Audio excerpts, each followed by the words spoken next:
인생 오솔길의 독서 노트. 레프 톨스토이, 러시아 문학을 대표하는 거장. 그의 이름은 한 번쯤 들어봤을 겁니다. 하지만 그는 단순한 소설가가 아니라 삶 자체로 하나의 철학이었던 인물입니다. 19세기 러시아에서 태어난 톨스토이는 귀족 가문 출신이었습니다. 어린 시절부터 풍족한 환경에서 자랐지만 그의 삶은 결코 평탄하지 않았습니다. 젊은 시절 그는 방탕한 생활을 하기도 했고 군인으로 전쟁에 참여하기도 했습니다. 특히 크림 전쟁에서의 경험은 그의 인생을 크게 바꾸게 됩니다. 전쟁 속에서 그는 인간의 삶과 죽음, 그리고 도덕에 대해 깊이 고민하기 시작했습니다. 이러한 고민은 그의 대표작들에 고스란히 담겨 있습니다. 전쟁과 평화는 나폴레옹 전쟁을 배경으로 인간과 역사, 운명에 대해 이야기한 대작이며 안나 카레니나는 사랑과 사회, 그리고 인간의 내면을 깊이 있게 그려낸 작품입니다. 이 두 작품은 지금까지도 세계 문학의 최고 걸작으로 평가받고 있습니다. 하지만 톨스토이의 삶에서 더 중요한 변화는 중년 이후에 찾아옵니다. 그는 극심한 정신적 위기를 겪으며 나는 왜 사는가 라는 질문에 집착하게 됩니다. 결국 그는 종교와 철학을 통해 새로운 삶의 방향을 찾게 되었고 부와 명예를 버리고 소박한 삶을 선택합니다. 노동을 중시하고 비폭력과 사랑을 강조한 그의 사상은 훗날 마하트마 간디 같은 인물에게도 큰 영향을 주었습니다. 말년에 톨스토이는 가족과의 갈등 속에서 집을 떠나기도 했고 결국 작은 기차역에서 생을 마감하게 됩니다. 하지만 그의 메시지는 지금까지도 살아있습니다. 행복은 외부가 아니라 우리의 삶의 방식에 있다. 문학가이자 사상가였던 톨스토이. 그는 우리에게 묻습니다. 당신은 어떻게 살아가고 있습니까? 라고. 오늘 소개할 작품은 바보 이반의 이야기입니다. 이 이야기는 단순한 우화처럼 보이지만 우리가 살아가는 방식에 대해 깊은 질문을 던지는 작품입니다. 옛날에 세 형제가 있었습니다. 첫째는 군인이었고 둘째는 장사꾼이었으며 막내 이반은 농사를 짓는 사람이었습니다. 그런데 사람들은 이반을 바보라고 불렀습니다. 왜냐하면 그는 욕심도 없고 계산도 못하고 그저 묵묵히 일만 하는 사람이었기 때문이죠. 어느 날 악마들이 이 세 형제를 망하게 하기로 합니다. 먼저 첫째 형에게 접근합니다. 그의 욕심과 명예욕을 자극해 전쟁에 더 집착하게 만들죠. 결국 그는 모든 것을 잃고 불행해집니다. 둘째 형도 마찬가지입니다. 돈에 대한 욕심을 부추기자 점점 더 탐욕스러워지고 결국 파산하게 됩니다. 그러나 이반은 달랐다. 이제 악마들은 마지막으로 이반을 시험합니다. 하지만 이상한 일이 벌어집니다. 이반은 속이려 해도 속지 않고 화나게 하려 해도 화를 내지 않으며 속임수를 써도 전혀 욕심을 보이지 않습니다. 오히려 그는 계속 일을 하고 사람들을 돕고 누가 와도 음식을 나눠줍니다. 악마들은 점점 지쳐갑니다.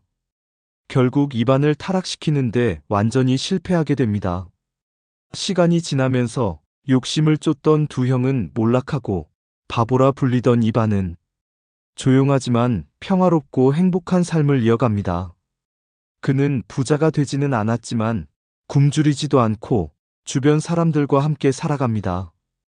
이 이야기는 우리에게 중요한 질문을 던집니다. 정말 바보는 누구일까? 세상에서는 돈을 많이 벌고 성공하고 남들보다 앞서가는 사람이 똑똑하다고 말합니다. 하지만 톨스토이는 말합니다. 욕심에 휘둘리고 남을 해치며 끝없이 더 가지려는 사람이야말로 어쩌면 더 어리석은 존재일지도 모른다고요. 이반은 특별히 똑똑하지 않습니다. 하지만 그는 중요한 것을 알고 있습니다. 성실하게 사는 것, 남을 돕는 것, 욕심을 부리지 않는 것. 이 단순한 태도가 결국 악마조차 이길 수 있는 힘이 됩니다. 우리는 종종 더 빠르게, 더 많이, 더 높이 가야 한다고 생각합니다.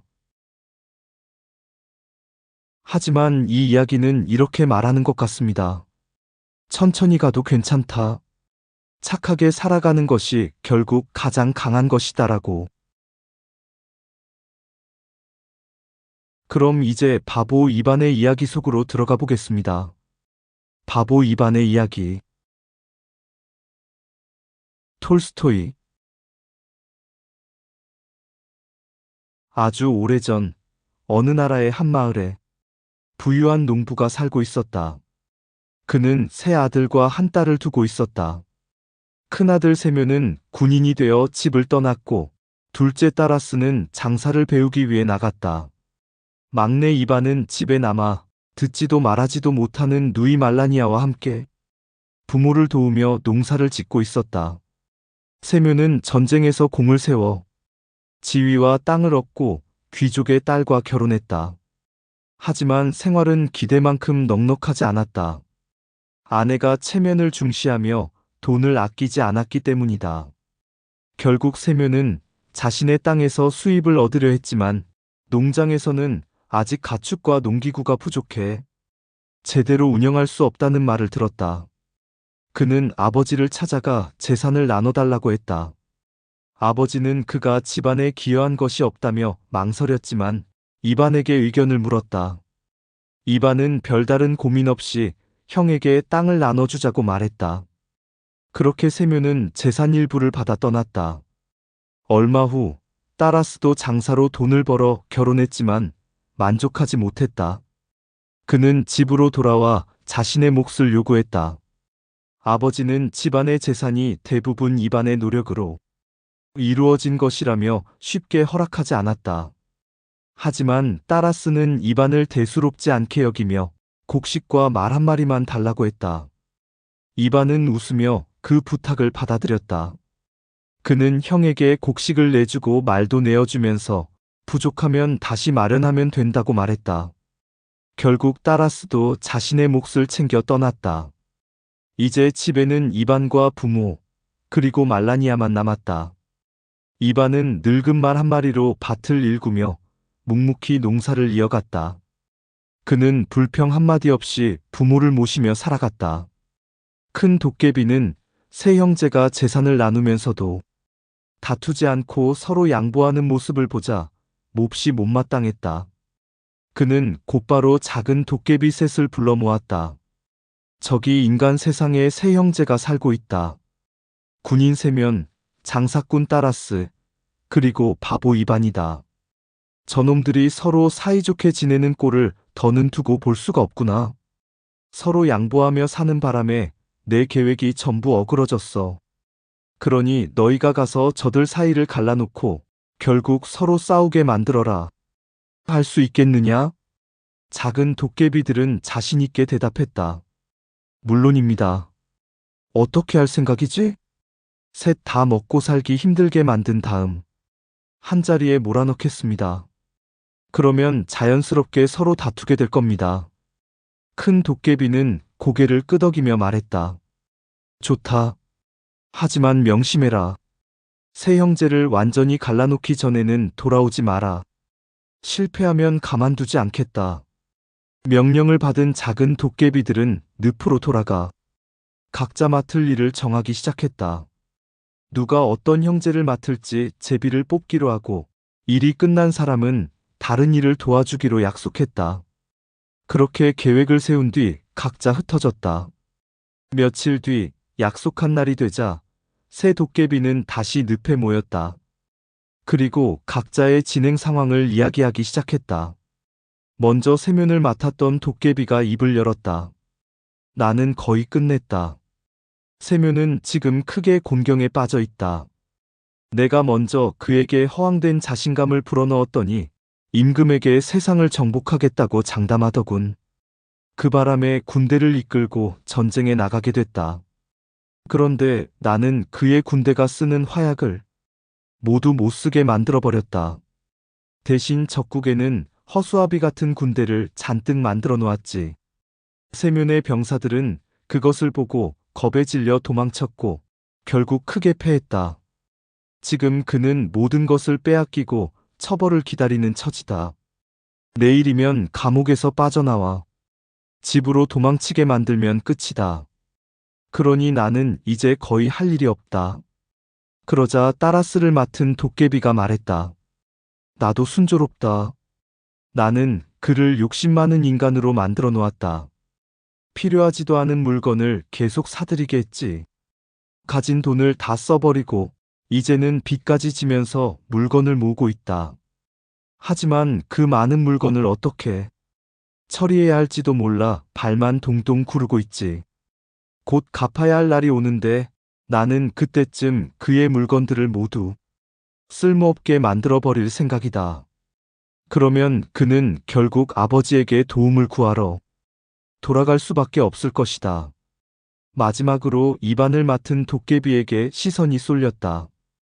너는 어떻게 되었지? 그 도깨비는 한숨을 쉬며 말했다. 솔직히 말하면 내 일은 잘 풀리지 않고 있다. 처음에는 그가 먹는 음식을 망쳐서 병이 나게 하고 밭도 단단하게 굳혀 농사를 못 짓게 만들었다. 그런데도 그는 포기하지 않더라. 몸이 아픈데도 계속 밭을 갈았다. 그래서 쟁기를 망가뜨렸더니 다른 도구를 가져와 다시 일을 시작했다.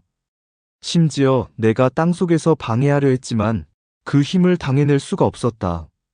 손까지 다칠 정도였다. 이제 거의 밭을 다 갈아버리고 얼마 남지 않았다. 혼자서는 도저히 막을 수 없으니 너희가 와서 도와줘야 한다. 만약 입안을 막지 못하면 결국 그는 계속 농사를 지어 형들까지 먹여 살릴 것이다. 그렇게 되면 우리의 계획은 모두 실패하게 된다. 이 말을 들은 세면을 맡은 도깨비가 고개를 끄덕였다. 좋다. 내일을 도우러 가겠다. 그들은 그렇게 약속을 정하고 다시 흩어졌다. 이반은 묵혀두었던 밭을 거의 다 갈아엎고 이제 마지막 몇 줄만 남겨두고 있었다.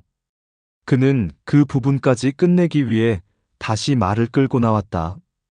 배가 몹시 아팠지만 일을 멈출 수는 없었다. 고삐를 가볍게 쳐 말을 움직이고 쟁기를 밀어 넣으며 밭을 갈기 시작했다. 한번 지나간 자리를 다시 되짚어 가려고 하는데 갑자기 쟁기가 멈춰섰다. 마치 땅속에서 무엇인가 단단한 것에 걸린 듯 꿈쩍도 하지 않았다. 사실은 작은 도깨비가 쟁기에 매달려 온 힘을 다해 버티고 있었던 것이다. 이반은 이상하다고 생각했다. 아까까지만 해도 이런 게 없었는데 뿌리인가? 그는 몸을 굽혀 흙 속에 손을 넣었다. 그러자 손에 부드럽고 낯선 것이 잡혔다. 그는 그것을 움켜쥐고 힘껏 끌어올렸다. 검은 뿌리 같은 것이었는데 자세히 보니 그것은 꿈틀거리는 작은 도깨비였다. 이게 뭐야? 이런 것도 다 있나? 이반은 도깨비를 들어올려 땅에 내리쳐 없애버리려 했다. 그러자 도깨비가 다급하게 소리쳤다. 제발 살려주세요. 대신 무엇이든 시키는 대로 하겠습니다. 이반은 손을 멈추고 물었다. 정말 뭐든지 해줄 수 있다는 거냐? 네, 원하시는 걸 말씀만 해주세요. 이반은 잠시 생각하다가 말했다. 나는 지금 배가 너무 아픈데 그걸 낫게 할 수 있겠어? 그건 어렵지 않습니다. 그럼 한번 해봐라. 작은 도깨비는 급히 땅을 뒤지기 시작했다. 손톱으로 흙을 긁어가며 무언가를 찾더니 이내 세 갈래로 나뉜 작은 뿌리를 꺼내 이반에게 내밀었다. 이걸 드십시오. 한 조각만 먹어도 어떤 통증이든 바로 사라질 겁니다. 이반은 뿌리를 받아 한 부분을 떼어 입에 넣었다. 그러자 곧바로 배 아픔이 사라졌다. 도깨비는 다시 간절하게 말했다. 이제 약속은 지켰으니 저를 놓아주세요. 다시는 지상으로 나오지 않겠습니다. 이반은 고개를 끄덕였다. 그래, 가도 좋다. 말이 끝나자마자 도깨비는 순식간에 땅속으로 사라졌다. 마치 돌이 물속으로 가라앉듯 자취를 감추고 그 자리에는 작은 구멍만 남았다. 이반은 남은 두 조각의 뿌리를 모자 속에 넣어두고 다시 밭을 갈기 시작했다. 얼마 지나지 않아 마지막 줄까지 모두 갈아엎었다. 일을 마친 그는 쟁기를 정리하고 집으로 돌아갔다. 말을 풀어놓고 오두막 안으로 들어가 보니 큰형 세면이 아내와 함께 저녁을 먹고 있었다. 세면은 전쟁에서 실패한 뒤 재산을 빼앗기고 가까스로 도망쳐 이곳까지 온 상태였다. 세면은 이반을 보자 말했다. 당분간 여기서 지내야겠다. 나와 아내가 머물 수 있게 해줘라. 이반은 아무렇지 않게 대답했다. 그럼요. 편하게 계세요. 그가 자리에 앉으려 하자 세면의 아내가 얼굴을 찌푸렸다. 이반에게서 나는 흙냄새가 마음에 들지 않았던 것이다. 그녀는 남편에게 조용히 불만을 털어놓았다. 이런 상태로 같은 자리에서 식사하는 건 도저히 못하겠어요. 그러자 세면은 이반에게 말했다. 아내가 불편해하니 너는 밖에서 먹는 게 좋겠다. 이반은 아무렇지 않게 고개를 끄덕였다. 괜찮아요. 어차피 곧 순찰 나갈 시간입니다. 말도 돌봐야 하고요. 그는 빵과 겉옷을 챙겨 들고 조용히 밖으로 나갔다. 세면을 맡았던 작은 도깨비는 그날 밤 일을 마무리하고 약속대로 이반을 괴롭히기 위해 다른 도깨비를 찾아 나섰다. 그는 밭 주변을 한참이나 뒤졌지만 동료의 모습은 보이지 않았고 그저 땅에 뚫린 구멍 하나만 발견할 수 있었다. 이건 뭔가 일이 잘못된 게 틀림없어. 어쩔 수 없지. 내가 대신 맡아야겠다. 밭일은 이미 끝났으니 이번엔 다른 방법으로 괴롭혀보자. 그는 곧 목장으로 가 이반네 풀밭에 물을 잔뜩 끌어들였다. 풀밭은 금세 진흙탕으로 변해버렸다. 새벽이 되어 이반은 가축을 돌보고 돌아온 뒤 큰 낫을 들고 풀을 베러 나왔다. 그는 도착하자마자 작업을 시작했다. 하지만 몇 번 낫을 휘두르자마자 날이 무뎌져 더 이상 잘 들지 않았다. 그는 낫을 이리저리 살펴보며 중얼거렸다. 이건 안 되겠네. 집에 가서 숫돌을 가져와야겠다. 빵도 챙겨와야겠고. 시간이 오래 걸리더라도 오늘 안에 끝내야지. 이 말을 들은 도깨비는 혀를 차며 생각했다. 이 녀석 정말 보통이 아니군. 다른 방법을 써야겠다. 이반은 집에 다녀와 낫을 다시 갈고 일을 이어갔다. 도깨비는 몰래 풀 속으로 숨어 들어가 낱날을 흙 속으로 밀어넣으며 방해했다. 이반은 힘이 들었지만 멈추지 않고 계속 베어나갔다. 결국 대부분을 끝내고 이제 늪지 한 구역만 남겨두었다. 도깨비는 늪으로 기어들어가 마음을 다잡았다. 이번에는 어떤 일이 있어도 막아야 한다. 이반이 늪지에 들어섰다. 보기에는 풀도 많지 않았지만 낫이 좀처럼 말을 듣지 않았다. 그는 이를 악물고 힘껏 낫을 휘둘렀다. 도깨비는 더 버티지 못하고 물러설 틈도 없이 덤불 속으로 숨었다.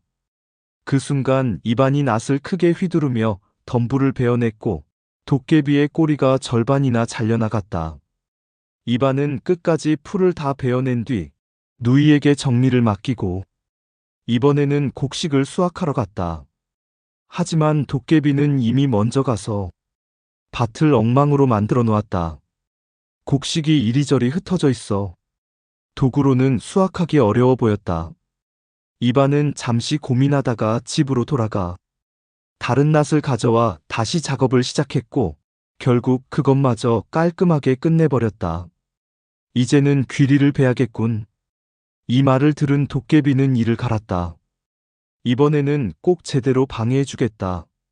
내일 아침을 두고 보자. 그러나 다음 날 아침 도깨비가 밭에 와보니 귀리는 이미 모두 베어져 있었다. 이반이 밤새 작업을 끝내버린 것이었다. 도깨비는 분통이 터져 혼잣말을 했다. 이 녀석은 정말 상대가 안 된다. 내 꼬리까지 잘라놓고 밤에도 쉬지 않는다니. 하지만 이번에는 가만두지 않겠다. 그는 곡식더미 속으로 숨어들어가 그것을 썩게 만들기 시작했다. 그런데 따뜻한 기운에 취해 그만 졸고 말았다. 그 사이 이반은 누이와 함께 수레를 끌고 와 곡식을 옮기기 시작했다. 몇 단을 들어 올리던 중 갈퀴에 무언가 걸렸다. 자세히 보니 꼬리가 짧아진 작은 도깨비가 몸부림치고 있었다. 이반은 눈을 크게 뜨고 말했다. 또 너냐? 아직도 정신을 못 차렸구나. 도깨비는 급히 변명했다. 아닙니다. 저는 다른 녀석입니다. 아까 그건 제 형제입니다. 이반은 고개를 저었다. 누구든 상관없다. 혼 좀 나야겠구나. 그는 도깨비를 들어 땅에 내리치려 했다. 그러자 도깨비는 겁에 질려 외쳤다. 한 번만 살려주세요. 대신 무엇이든 해드리겠습니다. 뭘 할 수 있는데? 원하시면 군대를 만들어 드릴 수 있습니다. 이반은 의아해했다. 군대가 무슨 쓸모가 있지? 원하시는 대로 무엇이든 시킬 수 있습니다. 노래도 부르게 할 수 있나? 물론입니다. 그럼 한번 보여봐라. 도깨비는 방법을 알려주었다. 이반이 곡식 다발을 들어 땅에 세우고 시키는 대로 말하자 다발이 흩어지며 수많은 병사로 변했다. 북소리와 나팔 소리까지 울려 퍼졌다. 이반은 웃으며 말했다. 재미있네. 여자애들이 보면 좋아하겠는데? 도깨비는 다시 애원했다. 이제 놓아주세요. 잠깐. 다시 원래대로 돌리는 방법도 알려줘야지. 도깨비는 다시 주문을 알려주었고 이반이 그대로 하자 군사들은 다시 곡식 다발로 돌아왔다. 이제 가도 되겠지요? 그래, 가라. 이반은 도깨비를 놓아주었다. 그러자 도깨비는 순식간에 땅속으로 사라지고 그 자리에는 구멍만 남았다. 이반이 집으로 돌아오자 이번에는 둘째 형 따라스가 아내와 함께 와 있었다. 그는 빚을 갚지 못해 도망쳐온 상태였다. 이반, 당분간 우리를 먹여 살려야겠다. 걱정 마세요. 여기서 지내세요. 이반이 자리에 앉자 따라스의 아내가 얼굴을 찡그렸다. 이런 상태로 같이 식사할 수는 없어요. 냄새가 너무 심해요. 그러자 따라스가 말했다. 이반, 밖에서 먹어라. 이반은 아무렇지 않게 고개를 끄덕였다. 알겠습니다. 어차피 순찰 나갈 시간도 됐고 말도 챙겨야 합니다. 그는 빵을 챙겨 들고 조용히 밖으로 나갔다. 셋째 작은 도깨비는 그날 밤 맡은 일을 끝내자 약속대로 다른 도깨비를 도우러 가기로 했다. 즉, 이반을 괴롭히기 위해 따라스에게서 떠나온 것이다. 그는 먼저 밭으로 가서 동료들을 찾았지만 아무도 보이지 않았고 땅에 뚫린 구멍 하나만 발견했다. 이상하게 여긴 그는 풀밭으로 가보았다. 늪지 근처에서 잘린 꼬리 하나를 발견했고 곡식을 베어낸 밭에서도 또 다른 구멍을 찾아냈다. 이건 분명 일이 잘못된 거다. 동료들에게 무슨 일이 생긴 게 틀림없어. 그렇다면 내가 대신 이반을 혼내줘야겠군. 그는 이렇게 마음먹고 이반을 찾으러 나섰다. 타작 마당으로 갔지만 이반은 이미 일을 마치고 숲으로 가 있었다. 그 무렵 두 형은 함께 지내는 것이 점점 불편해져 각자 살 집을 짓고 싶어 했다. 그래서 이반에게 나무를 베어 집을 지어달라고 시켜놓은 상태였다. 작은 도깨비는 숲으로 달려가 나무 위로 올라탔다. 그리고 이반이 나무를 베어 쓰러뜨리려 할 때마다 방해하기 시작했다. 이반은 나무 밑동을 잘라 쓰러질 방향을 잡았지만 나무는 이상하게 엉뚱한 방향으로 기울어 다른 나무에 걸려버렸다. 이반은 지렛대를 만들어 방향을 바로잡으며 겨우 나무를 쓰러뜨렸다. 그는 곧바로 다음 나무를 베기 시작했지만 이번에도 상황은 마찬가지였다. 나무는 뜻대로 넘어가지 않았고 그는 힘을 다해 겨우 넘어뜨릴 수 있었다. 세 번째 나무도 네 번째 나무도 똑같았다. 이반은 원래 50그루쯤 베어낼 생각이었지만 10그루도 채 쓰러뜨리지 못한 채 해가 기울기 시작했다. 그는 온몸에 힘이 빠지고 땀이 증기처럼 피어오를 정도로 지쳐 있었지만 일을 멈추지 않았다. 겨우 한 그루를 더 쓰러뜨린 뒤 그는 허리가 쑤셔 더는 버티기 어려워졌다. 결국 도끼를 나무에 꽂아둔 채 잠시 쉬려고 앉았다. 그 모습을 본 도깨비는 속으로 기뻐했다. 이제야 지친 모양이군. 그럼 나도 좀 쉬어볼까? 그는 나뭇가지 위에 앉아 상황을 지켜보고 있었다. 그런데 잠시 후 입안이 다시 벌떡 일어났다. 그리고 도끼를 들어 반대쪽에서 힘껏 내리쳤다. 나무는 갑자기 쩍 소리를 내며 갈라지더니 쓰러졌다. 그 순간 도깨비는 미처 피할 틈도 없이 가지 사이에 손이 끼어버렸다. 가지가 부러지면서 그는 꼼짝할 수 없게 되었다. 이반은 그 모습을 보고 놀라 말했다. 또 너냐? 아직도 정신을 못 차렸구나. 도깨비는 급히 말했다. 저는 아까 그 놈이 아닙니다. 당신 형 따라스를 맡았던 놈입니다. 이반은 고개를 저었다. 누구든 상관없다. 그는 도끼를 들어 도끼 등으로 내려치려 했다. 그러자 도깨비는 겁에 질려 필사적으로 애원했다. 제발 살려주세요. 원하는 게 있으면 뭐든 해드리겠습니다. 이반은 잠시 생각하다 물었다. 그래, 뭘 할 수 있는데? 돈을 만들어 드릴 수 있습니다. 원하시는 만큼요. 이반은 고개를 끄덕였다. 그럼 한번 해봐라. 도깨비는 방법을 알려주었다. 이 떡갈나무 잎을 두 손으로 비비면 금화가 쏟아질 겁니다. 이반은 시키는 대로 나뭇잎을 집어 비벼 보았다. 그러자 정말로 금화가 우수수 떨어졌다. 그는 웃으며 말했다. 이거 괜찮네. 아이들이 좋아하겠는데. 도깨비는 재빨리 말했다. 이제 놓아주시겠습니까? 그래, 가도 좋다. 이반은 지렛대를 이용해 도깨비를 풀어주었다. 그리고 말했다. 잘 가라. 말이 끝나기도 전에 도깨비는 순식간에 땅속으로 사라졌다. 마치 물속에 돌을 던진 것처럼 흔적도 없이 자취를 감추고 그 자리에는 구멍만 남았다. 형제들은 결국 집을 따로 지어 각자 살기 시작했다. 이반은 들일을 마친 뒤 맥주를 빚어 두 형을 잔치에 초대했다. 하지만 형들은 그 자리에 오려 하지 않았다. 농부들끼리 벌이는 잔치엔 갈 생각이 없다. 그들은 이렇게 말하며 거절했다. 이반은 개의치 않고 마을 사람들, 특히 농부들과 아낙네들을 불러 잔치를 열었다. 그는 손님들과 함께 먹고 마시며 즐겁게 시간을 보냈다. 술 기운이 오르자 그는 사람들이 춤추고 노는 길거리로 나갔다. 이반은 사람들 사이로 들어가 아낙네들에게 말했다. 나를 좀 칭찬해주면 전에 한 번도 본 적 없는 걸 보여줄게요. 그 말에 사람들은 웃음을 터뜨리며 장난스럽게 그를 치켜세웠다. 자, 그럼 보여줘요. 이반은 고개를 끄덕였다. 금방 가져올게요. 그는 씨앗 상자를 들고 숲으로 달려갔다. 사람들은 저 바보 또 무슨 짓을 하려는 거야? 하며 대수롭지 않게 여겼고 곧 그를 잊어버렸다.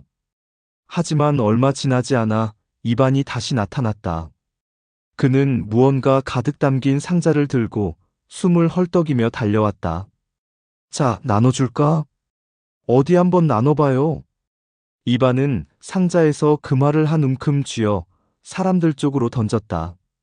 그러자 순식간에 소란이 벌어졌다. 아낙네들과 농부들이 앞다투어 금화를 주우려 몰려들었다. 서로 밀치고 당기며 난리가 났고 한 노파는 넘어질 뻔하기도 했다. 이반은 그 모습을 보며 크게 웃었다. 너무 밀지 말아요. 더 줄 테니까. 그는 다시 금화를 뿌렸다. 사람들은 점점 더 몰려들었고 이반은 상자에 있던 것을 모두 털어버렸다. 그래도 사람들은 더 달라며 아우성이었다. 이반은 손을 털며 말했다. 이제 다 떨어졌어요. 다음에 또 줄게요. 자, 이제 춤도 추고 노래도 해봐요. 아낙네들이 노래를 부르기 시작했지만 이반은 고개를 갸웃했다. 좀 심심한데요. 그럼 어떤 게 좋죠? 사람들이 묻자 이반은 씩 웃었다. 그럼 내가 보여줄게요. 그는 헛간으로 가서 보리단을 한 움큼 꺼냈다. 나타를 털어낸 뒤 그것을 곧게 세워놓고 가볍게 치며 말했다. 내 말대로 해라. 다발이 아니라 군사가 되어라. 그러자 보리단이 흩어지며 순식간에 수많은 병사로 변했다. 북소리와 나팔 소리가 울려 퍼지며 군사들이 줄지어 섰다. 이반은 그들에게 노래를 시켰고 군사들은 곧장 노래를 부르며 행진하기 시작했다. 그는 그들과 함께 길거리로 나갔다. 사람들은 깜짝 놀라 입을 다물지 못했다. 군사들이 노래를 부르며 움직이는 모습은 누구도 본 적 없는 광경이었다. 잠시 후 이반은 아무도 따라오지 말라고 일러두고 군사들을 다시 헛간으로 데려갔다. 그리고 주문을 외워 그들을 다시 보리단으로 되돌렸다. 그는 그것들을 마른 풀더미 위에 던져놓았다. 모든 일을 마친 뒤 이반은 집으로 돌아와 마구간에 다음 날 아침 큰형 세묘는 전날 있었던 일을 전해 듣고 이반을 찾아왔다. 어제 일 말이다. 그 군대는 어디서 나온 거냐? 또 어디로 사라진 거지? 이반은 고개를 갸웃했다. 그걸 왜 물으세요? 세묘는 눈을 번뜩이며 말했다. 군대만 있으면 못할 일이 없다. 나라까지 차지할 수 있어. 이반은 그 말을 듣고 놀란 듯 말했다. 그럼 진작 말씀하시지 그러셨어요. 원하시면 얼마든지 만들어 드릴게요. 보리단도 많이 있으니까요. 이반은 세면을 헛간으로 데려가며 말했다. 대신 꼭 데리고 가셔야 해요. 여기 두면 먹일 게 너무 많이 들어요. 세면이 군대를 데려가겠다고 하자 이반은 곧바로 보리단을 내려치기 시작했다. 한 번 칠 때마다 병사들이 한 부대씩 생겨났고 2번, 3번 반복할수록 군대는 점점 불어났다. 얼마 지나지 않아 들판 가득 군사가 늘어섰다. 이 정도면 충분하세요? 세묘는 만족스럽게 웃었다. 이제 됐다. 고맙다 이반. 더 필요하면 언제든 오세요. 얼마든지 만들어 드릴 수 있어요. 세묘는 군대를 정렬시켜 곧바로 전쟁터로 떠났다. 세묘이 떠난 뒤 둘째 형 따라스도 이반을 찾아왔다. 그는 전날의 일을 이미 듣고 있었다. 숨기지 말고 말해봐라. 그 금화는 어디서 난 거냐? 나도 그런 돈이 있으면 세상의 돈을 다 모을 수 있을 텐데. 이반은 놀라며 말했다. 그럼 그것도 만들어 드릴게요. 왜 진작 말씀 안 하셨어요? 따라스는 크게 기뻐했다. 나는 씨앗 상자 3개만 채우면 충분하다. 그럼 숲으로 가시죠. 말도 가져가세요. 양이 많아서 들고 오기 힘들 거예요.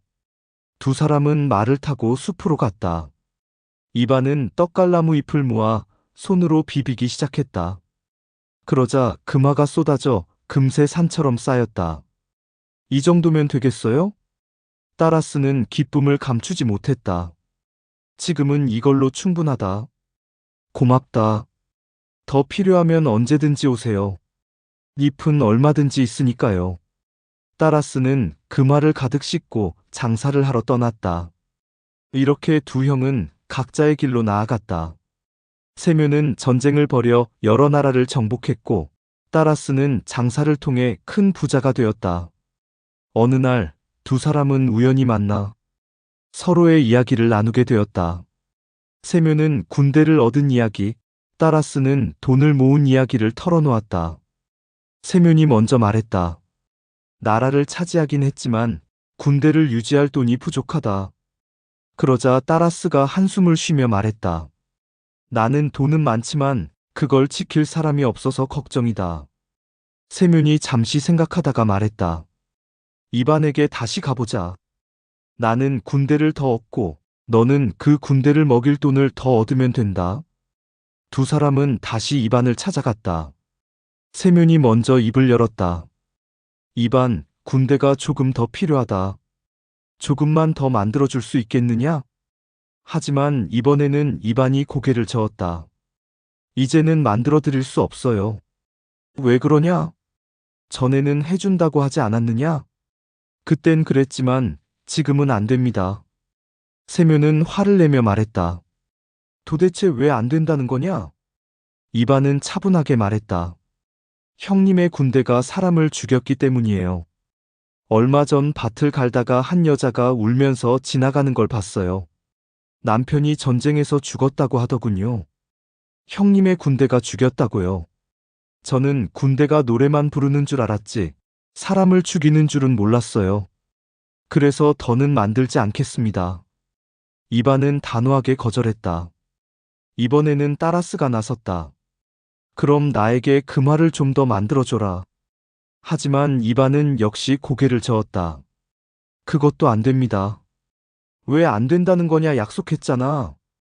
약속은 했지만 이제는 만들지 않겠습니다. 따라스는 짜증을 냈다. 도대체 이유가 뭐냐? 이반은 조용히 말했다. 형님의 돈 때문에 한 아이들이 우유를 못 마시게 되었어요. 그리고 이어서 설명했다. 어느 날 아이들이 와서 우유를 달라고 했어요. 그래서 물어봤더니 집에 있던 소를 팔아버렸다고 하더군요. 형님의 사람이 금화를 주고 가져갔다고요. 그 아이들은 이제 마실 게 없다고 했어요.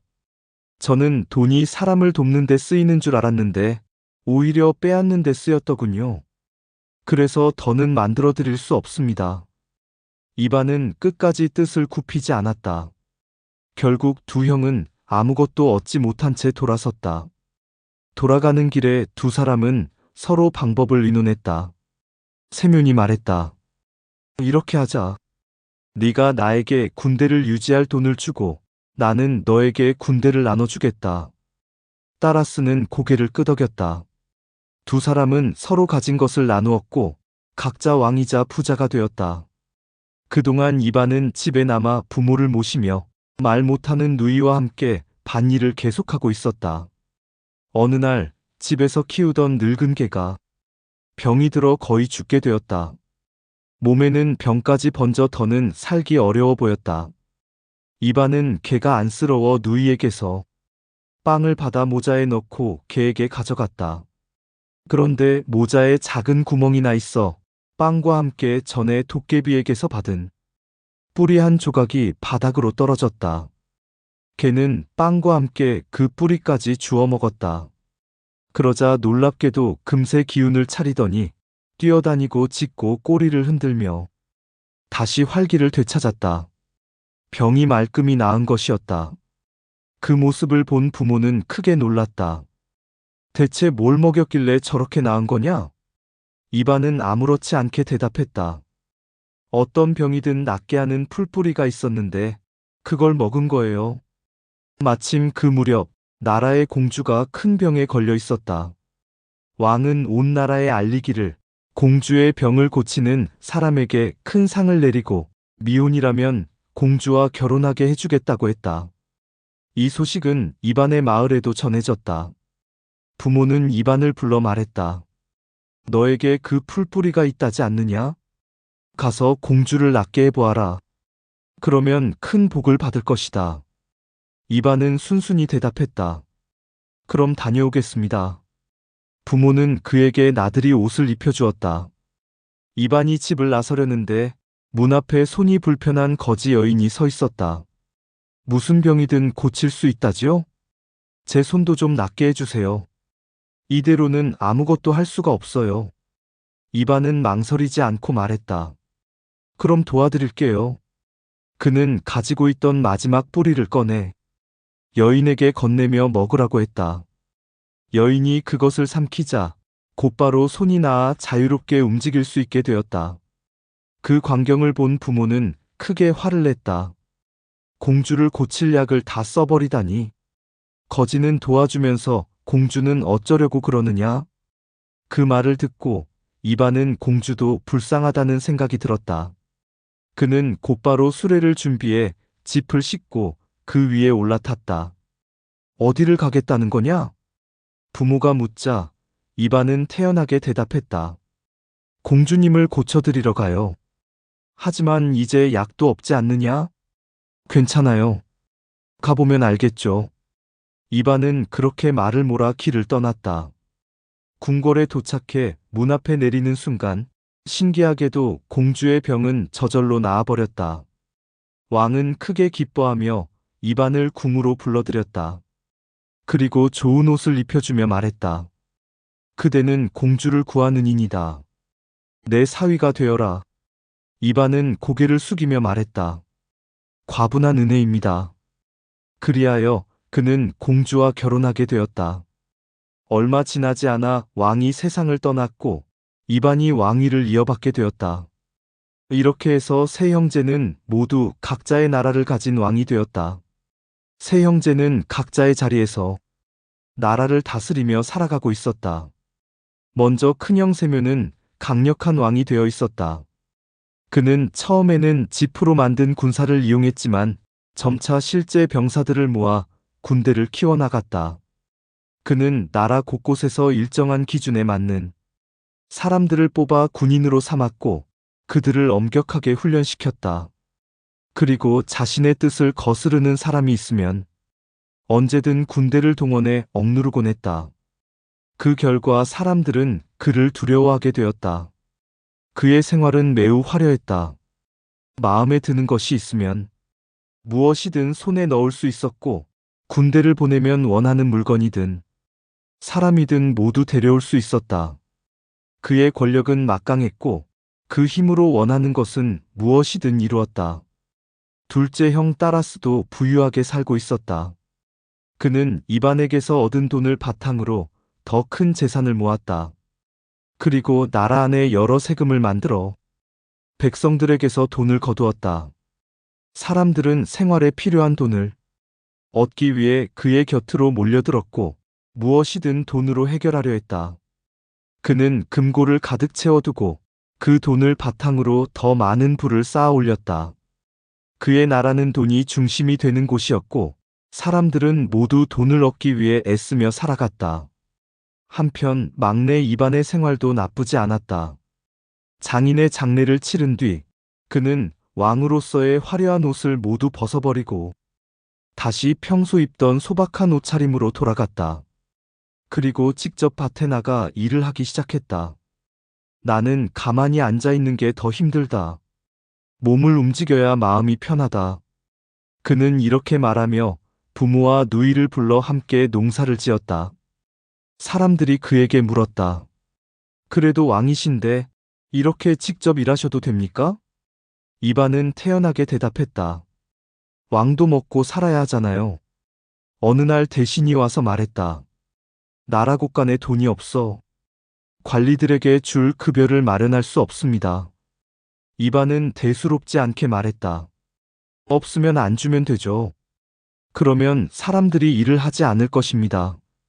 그럼 안 해도 괜찮아요. 각자 자기 일을 하면 되니까요. 오히려 더 자유롭게 살 수 있을 겁니다. 사람들이 재판을 받으러 와서 다툼을 해결해 달라고 할 때도 이반은 특별한 판단을 내리지 않았다. 한 사람이 말했다. 저 사람이 제 돈을 훔쳤습니다. 이반은 고개를 끄덕이며 말했다. 그럼 그 사람은 돈이 필요했던 거겠죠. 사람들은 이런 모습을 보고 그를 어리석다고 생각했다. 왕비도 그에게 말했다. 사람들이 폐하를 바보라고 부르고 있습니다. 이반은 웃으며 답했다. 괜찮아요. 왕비는 한동안 고민했지만 결국 남편을 따르기로 했다. 그녀도 화려한 옷을 벗고 검소한 생활로 돌아갔다. 그리고 누이에게 농사일을 배우며 직접 일을 하기 시작했다. 시간이 지나자 영리하고 계산적인 사람들은 하나둘 이 나라를 떠나갔다. 결국 남은 것은 소박하게 살아가는 사람들 뿐이었다. 이곳에서는 돈이 거의 쓰이지 않았다. 사람들은 각자 일을 하며 살아갔고 서로 도우며 지냈다. 욕심을 부리지 않고 필요한 만큼만 가지고 살아가는 세상이었다. 큰 도깨비는 작은 도깨비들이 세 형제를 어떻게 망가뜨렸는지 소식을 기다리고 있었다. 그러나 시간이 지나도 아무런 소식이 들려오지 않았다. 이상하게 여긴 그는 직접 상황을 살펴보기로 했다. 이곳저곳을 뒤져보았지만 찾아낸 것은 땅에 뚫린 3개의 구멍뿐이었다.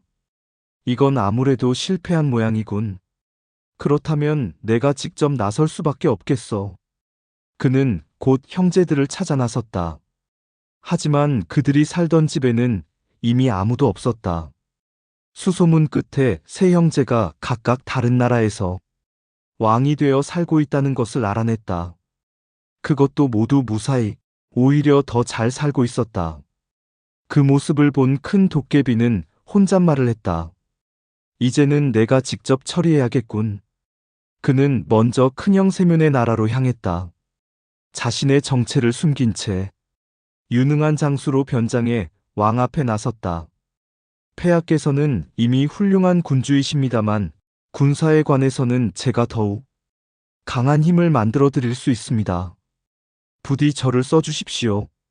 세묘는 그를 시험해보고 능력이 있다고 판단하여 곁에 두기로 했다.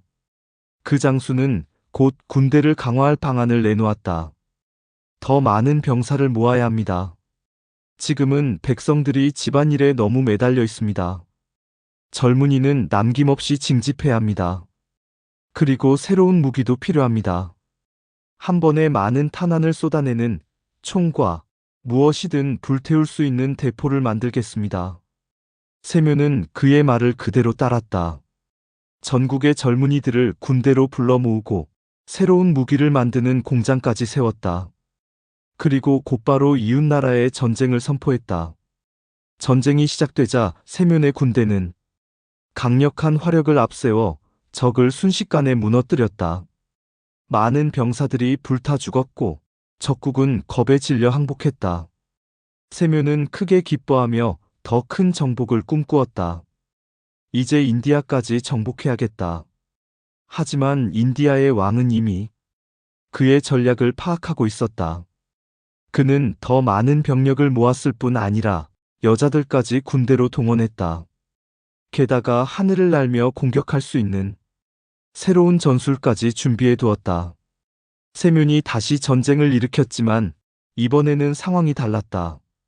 인디아 군대는 하늘에서 공격을 퍼부었고 세면의 군대는 제대로 대응하지 못한 채 무너졌다.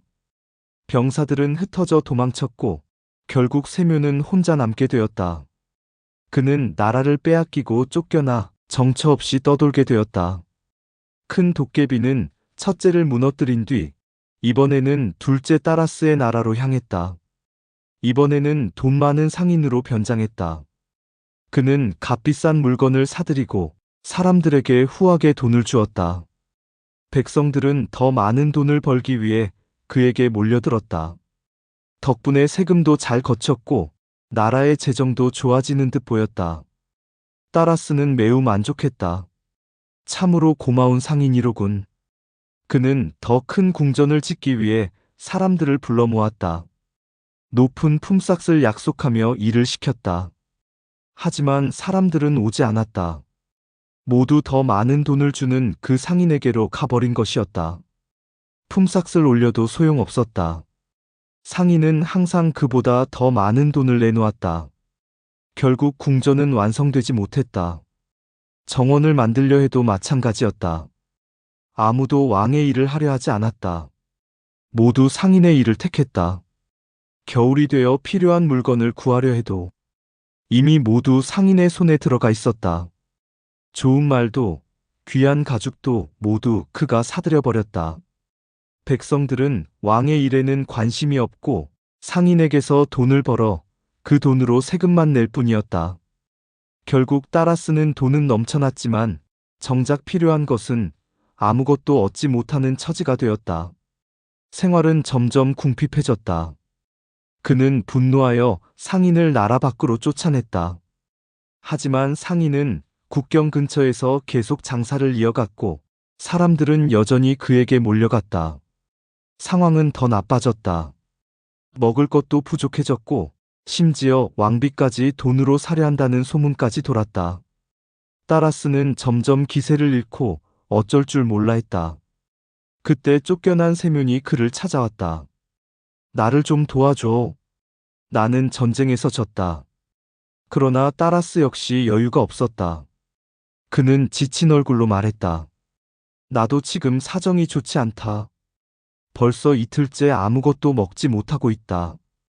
큰 도깨비는 두 형제를 완전히 무너뜨린 뒤 마지막으로 이반을 찾아갔다. 이번에도 그는 장수로 변장해 이반 앞에 나타났다. 폐하께서 군대 없이 나라를 다스리시는 것은 채통에 맞지 않습니다. 허락만 해주신다면 백성들 가운데서 병사를 모아 훌륭한 군대를 만들어 올리겠습니다. 이반은 그 말을 듣고 고개를 끄덕였다. 그것도 괜찮겠군요. 그럼 한번 만들어 보세요. 다만 노래는 잘 부르게 해주세요. 나는 그게 좋거든요. 큰 도깨비는 곧 나라 곳곳을 돌아다니며 지원자를 모집하기 시작했다. 군사가 되면 보드카 한 병과 빨간 모자를 드립니다. 하지만 사람들은 시큰둥했다. 술은 우리도 직접 만들어 마셔요. 모자도 우리가 원하는 대로 만들 수 있고요. 아무도 지원하지 않았다. 결국 큰 도깨비는 다시 이반에게 돌아왔다. 폐하, 백성들이 자발적으로 군대에 들어오려 하지 않습니다. 강제로 징집해야 할 것 같습니다. 이반은 별 생각 없이 말했다. 그럼 그렇게 해보세요. 큰 도깨비는 곧 명령을 내렸다. 모든 백성은 군사가 되어야 한다. 따르지 않으면 처형될 것이다. 사람들은 불안해하며 장수를 찾아가 물었다. 군대에 가면 어떻게 되는 겁니까? 죽을 수도 있다는 얘기를 들었습니다. 장수는 대수롭지 않게 답했다. 그럴 수도 있지. 사람들은 얼굴을 찌푸렸다. 그럼 안 가겠습니다. 어차피 죽을 거라면 집에서 죽는 게 낫죠. 장수는 화를 내며 말했다. 군대에 가면 꼭 죽는 건 아니다. 하지만 거부하면 왕에게 처형당할 것이다. 사람들은 결국 이반에게 직접 물으러 갔다. 폐하, 군대에 가지 않으면 정말 저희를 죽이실 겁니까? 이반은 웃으며 말했다. 내가 어떻게 여러분을 다 죽이겠어요? 나도 잘 모르겠네요. 그냥 마음대로 하세요. 사람들은 안심했다. 그럼 저희는 군대에 가지 않겠습니다. 그래요. 안 가도 괜찮아요. 그들은 장수에게 돌아가 군대에 들어가지 않겠다고 말했다. 계획이 틀어지자 큰 도깨비는 다른 수를 썼다. 이번에는 이웃나라 왕을 부추겼다. 이반의 나라는 돈은 없지만 먹을 것과 가축이 넘쳐납니다. 쳐들어가면 큰 이득을 볼 수 있습니다. 왕은 군대를 모아 전쟁을 준비했다. 무기를 갖추고 국경을 넘어 이반의 나라로 쳐들어갔다. 사람들이 이반에게 달려와 알렸다. 적군이 쳐들어왔습니다. 이반은 태어냈다. 그러라고 하세요. 적군은 정찰병을 보내 상황을 살폈다. 하지만 어디에도 군대는 보이지 않았다. 한참을 기다려도 마찬가지였다. 결국 군대는 마을로 들어갔다. 사람들은 놀라서 쳐다볼 뿐 저항하지 않았다. 군사들이 곡식과 가축을 가져가자 사람들은 순순히 내주었다. 필요하시면 더 가져가세요. 그리고 여기서 같이 살아도 됩니다. 다른 마을도 마찬가지였다. 어디를 가도 싸우려는 사람은 없었다. 군사들은 점점 이상한 기분이 들었다. 이건 전쟁이 아니라 약한 사람을 괴롭히는 것 같잖아. 결국 군사들은 왕에게 돌아가 말했다. 더는 싸울 수 없습니다. 이런 싸움은 의미가 없습니다. 왕은 크게 화를 냈다. 그럼 마을을 모두 불태워라. 따르지 않으면 처벌하겠다. 군사들은 어쩔 수 없이 명령을 따랐다. 집과 곡식을 불태우고 가축을 죽였다. 그런데도 사람들은 저항하지 않았다. 다만 슬퍼하며 말했다. 왜 우리를 괴롭히는 겁니까? 필요하면 그냥 가져가면 될 텐데요. 그 모습을 본 군사들은 점점 마음이 무거워졌다. 더 이상 그런 일을 계속할 수 없었다. 결국 군대는 흩어지고 말았다. 큰 도깨비는 마침내 체념한 듯 그 자리를 떠나버렸다. 군대의 힘으로도 바보 이반을 꺾을 수 없다는 사실을 깨달았기 때문이다. 그러나 그는 포기하지 않았다. 이번에는 말쑥한 신사로 변장하여 이반의 나라에 들어왔다. 배불뚝이 따라스에게 했던 것처럼 돈으로 이반을 무너뜨릴 속셈이었다. 신사는 사람들 앞에 나타나 이렇게 말했다. 나는 여러분에게 더 나은 삶을 가르쳐 주고자 합니다. 집을 짓고 장사를 시작할 테니 여러분은 일하고 나는 그 값을 금화로 드리겠습니다. 사람들은 처음엔 신기해했다. 금화라는 것은 그들에게 낯선 것이었기 때문이다. 신사는 금화를 뿌리며 사람들을 끌어들였다. 사람들은 일을 하고 금화를 받았다. 그러나 이상한 일이 벌어졌다. 사람들은 금화를 받자마자 그것을 목걸이로 만들거나 장식으로 써버렸다. 아이들은 길에서 그것을 장난감처럼 가지고 놀았다. 금화는 점점 흔해졌고 더 이상 귀한 것이 아니게 되었다. 신사는 더 많은 일을 시키려 했지만 이제는 아무도 움직이지 않았다. 사람들은 이미 필요한 만큼의 금화를 가지고 있었고 더는 필요하지 않았기 때문이다. 먹을 것을 사려 해도 소용없었다. 우리 집엔 그런 건 필요 없어요. 사람들은 금화를 거절했다. 신사는 점점 굶주리게 되었다. 일을 하지도 않고 구걸도 하지 않으니 먹을 길이 없었던 것이다. 이 사실이 이반의 귀에 들어갔다. 사람들이 물었다. 저 신사를 어떻게 해야 합니까? 이반은 말했다. 굶겨 죽일 수는 없지. 집집마다 돌아다니며 먹을 것을 얻도록 하라. 그래서 신사는 집집마다 돌아다니게 되었다. 이반의 집에 왔을 때 벙어리 여동생이 식사를 준비하고 있었다. 그녀는 손을 보고 사람을 판단했다. 손에 못이 박힌 사람만 식탁에 앉히고 그렇지 않은 사람에게는 남은 음식을 주었다. 신사의 손은 깨끗했다. 그는 식탁에서 끌려났다. 이반의 아내가 말했다. 잠시 기다리세요. 남은 것을 드리겠습니다. 신사는 분노했다. 자신이 돼지 취급을 받는다고 느꼈다. 그는 이반에게 말했다. 이 나라의 법은 어리석습니다. 사람은 손이 아니라 머리로 일을 해야 합니다. 이반은 물었다. 머리로 일을 한다고? 신사는 설명했다. 머리로 일하면 더 쉽고 더 많은 것을 얻을 수 있습니다. 이반은 흥미를 느꼈다. 그렇다면 가르쳐 주게.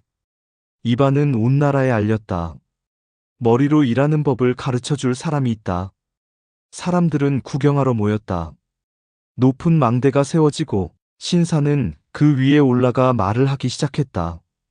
하지만 그는 그저 말만 할 뿐이었다. 어떻게 일하지 않고도 살 수 있는지 설명만 늘어놓았다. 사람들은 이해하지 못했다. 잠시 듣다가 각자 일하러 돌아갔다. 신사는 계속 떠들었다. 하루 종일, 다음 날도. 그러나 아무도 그에게 먹을 것을 주지 않았다. 머리로 일한다면서 스스로 먹을 것도 만들겠지. 사람들은 그렇게 생각했다. 시간이 지나자 신사는 점점 쇠약해졌다. 어느 날 그는 비틀거리다가 머리를 기둥에 부딪혔다.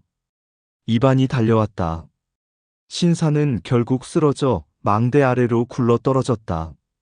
이반은 고개를 끄덕이며 말했다. 정말 머리가 깨지는 일이 있긴 있구나. 그 순간 땅이 갈라지더니 큰 도깨비는 그 속으로 떨어져 사라졌다. 남은 것은 구멍 하나뿐이었다. 이반은 머리를 극적이며 중얼거렸다. 아하, 저놈들의 우두머리였군. 그 후로도 이반은 평화롭게 살았다. 사람들은 그의 나라로 모여들었고 그는 누구에게나 말했다. 와서 살게나. 여기엔 먹을 것이 충분하네. 다만 한 가지 규칙이 있었다. 손에 못이 박힌 사람은 식탁에 앉고 그렇지 않은 사람은 남은 것을 먹는다는 것이었다.